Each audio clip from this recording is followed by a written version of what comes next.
زہیر نے بیان کیا، کہا ہم سے عامش نے بیان کیا، ان سے شقیق نے اور ان سے خباب رضی اللہ عنہ نے بیان کیا کہ ہم نے نبی کریم صلی اللہ علیہ وسلم کے ساتھ ہجرت کی اور ہمارا مقصد اس سے صرف اللہ تعالیٰ کی رضامندی حاصل کرنا تھا۔ ضروری تھا کہ اللہ تعالیٰ ہمیں اس پر ثواب دیتا۔ اب بعض لوگ تو وہ تھے جو اللہ سے جا ملے اور دنیا میں انہوں نے اپنا کوئی ثواب نہیں دیکھا۔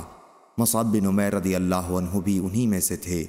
غزوہ احد میں انہوں نے شہادت پائی اور ایک چادر کے سوا اور کوئی چیز انہوں نے نہیں چھوڑی۔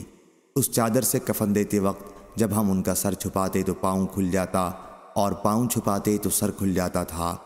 آپ صلی اللہ علیہ وسلم نے ہم سے فرمایا کہ چادر سے سر چھپا دو اور پاؤں پر اذخر گھاس ڈال دو، یا آپ نے یوں فرمایا کہ القوا علی رجلہ من الاذخر، یعنی ان کے پیروں پر اذخر گھاس ڈال دو۔ دونوں جملوں کا مطلب ایک ہی ہے، اور ہم میں بعض وہ ہیں جنہیں ان کے اس عمل کا پھل اسی دنیا میں دے دیا گیا اور وہ اس سے خوب فائدہ اٹھا رہے ہیں۔ صحیح بخاری حدیث نمبر 4082۔